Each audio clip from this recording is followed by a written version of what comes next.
Hey folks, good morning. Good to see you. All right, I'm just checking to make sure the sound is working. It shows I'm receiving a signal, so you should be hearing my voice this morning.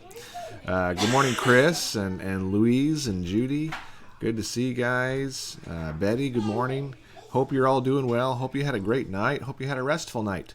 And here we are, Thursday morning, May 28th. Time just keeps rocking and rolling along, doesn't it? Well, it's good to be with you. I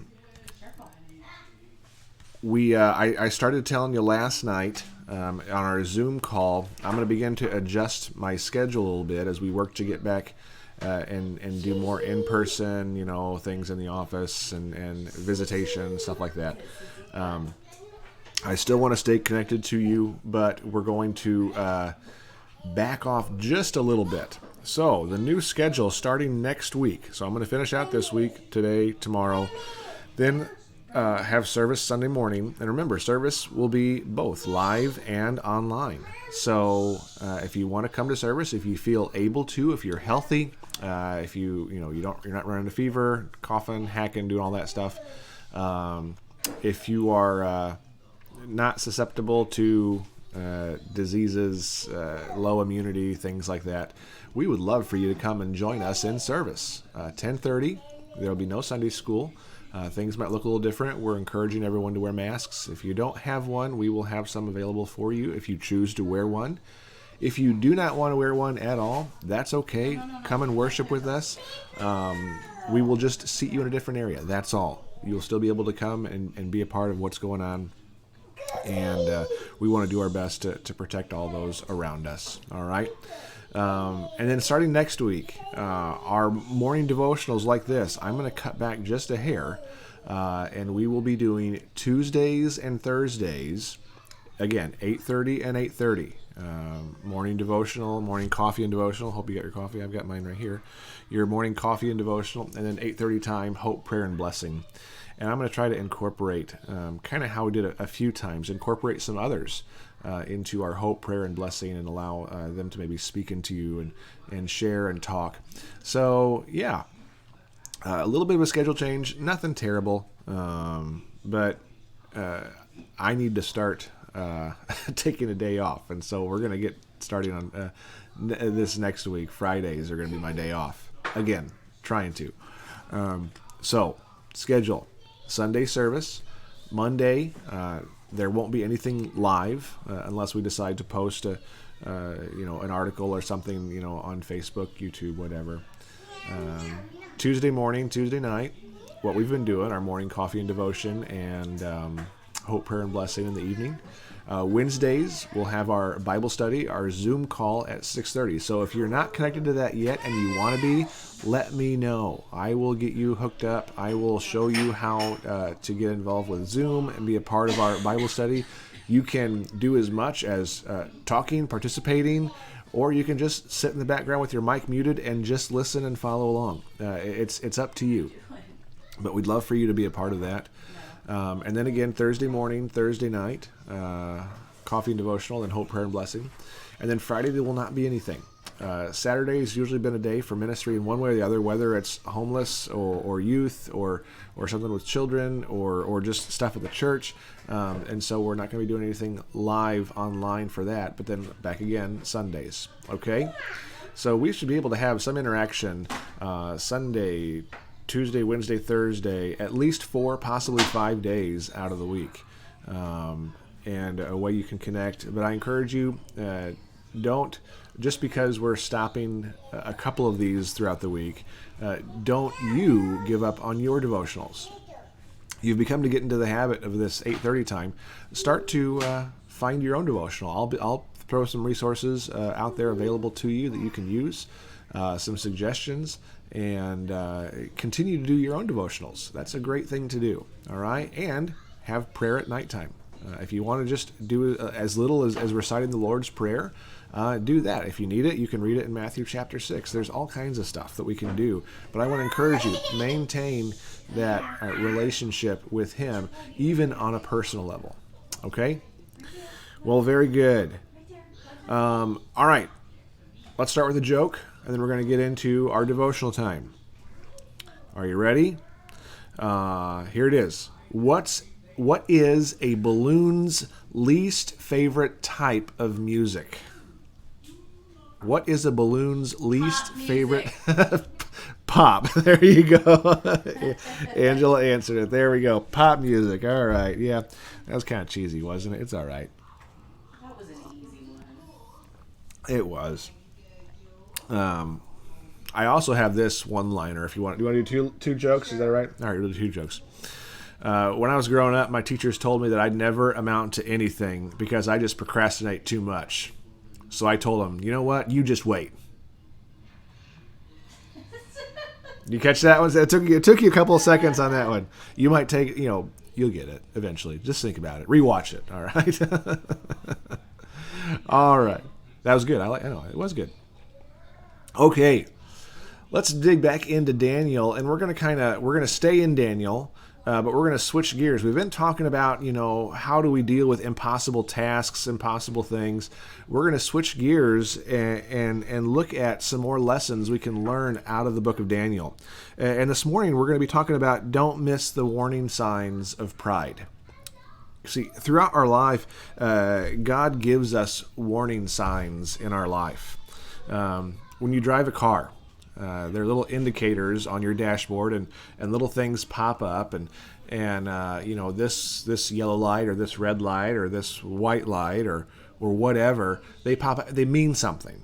They're a warning light. They're there for a reason. That means something bad could be happening to your vehicle, which could cost you lots of money if you don't get it fixed now.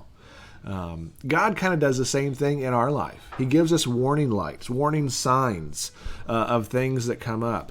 And one of the big ones that people deal with, and I see this a lot in our community, in our context, is pride. Pride is a big, big thing. Pride can do so much as to just totally blind us. And that's why I think there's been people that we've seen that maybe have had a little bit of success in their life, and those who have had that, you know what they need to do? They need to go change a diaper. They need to go wash some dishes.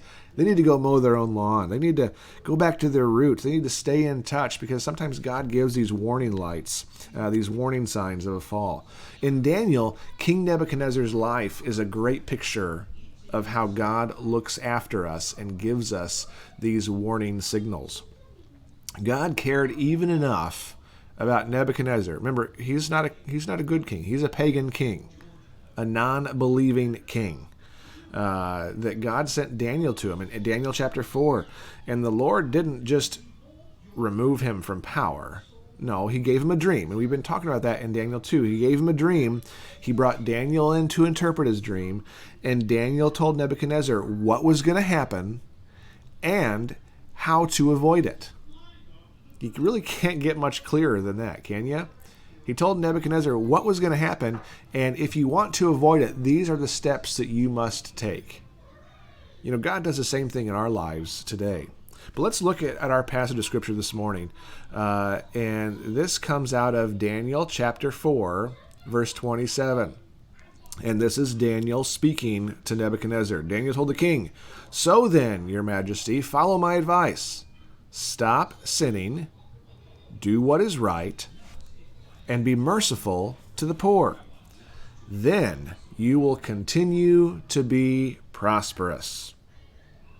Daniel gave him 3 things to do and said that if you do these 3 things, success will follow you. Success will follow. But guess what? The king missed the mark. He didn't make it. He missed the sign. And I think, we need to look at that and say, all right, is God giving us signs? Are there things that we're doing in our life that God has given us a warning sign? He's putting up the little hazard signal in our car, and excuse me, are we missing it? It may be a conflict at work or in your relationships. And maybe you're just passing it off as someone else's problem. It might be God speaking to you saying, hey, there's something coming here. You need to get right. You need to fix some things. God wants to show you that we're maybe off track in someone else's life. It might be a temptation that you battle with. Say hi, Lily. Hello. It might be a temptation that you battle against, and maybe the only reason you have that temptation is because you keep putting yourself in that situation. Stop it. Remember what Daniel told Nebuchadnezzar? Stop sinning. Do what is right, and give back to others. Stop sinning. I think God tries to tell us through these warning signs, stop it. Don't do that. It's not good for you. If you continue down this path, look at what's going to happen. I think we have a fantastic, loving, merciful Father who doesn't just let us fall into a trap. He cares about us enough to say, stop it. Don't do that. Look at what he said what he had Daniel say to King Nebuchadnezzar. This is what's going to happen to you unless you stop sinning, do what is right, and be merciful to the poor. I wonder if we just looked at those three things for our lives. I wonder if we just, in our own lives, stop sinning, do what is right, and be merciful to the poor.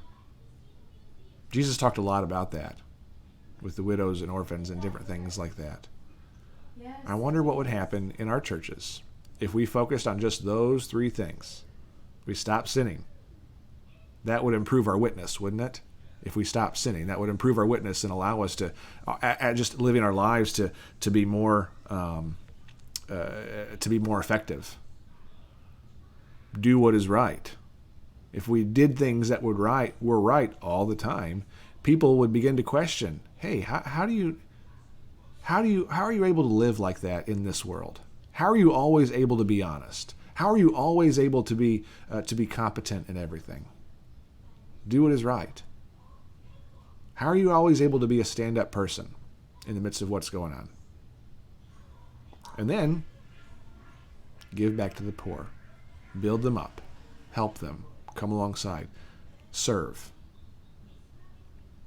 I think God could be calling us just to that. He's given us warning signs. I believe these last 10 weeks have been some big warning signs for the church. Hey guys, look what's going on. Look where the opportunities that I'm giving you. Stop sinning, do what is right, and be merciful to the poor. I think those are some 3 simple things that we can do. And I bet if we pay attention enough, we'll see the warning signs that God is giving in our lives so that we can avoid disaster down the road. Guys, love y'all. Appreciate you. Hope you're doing well.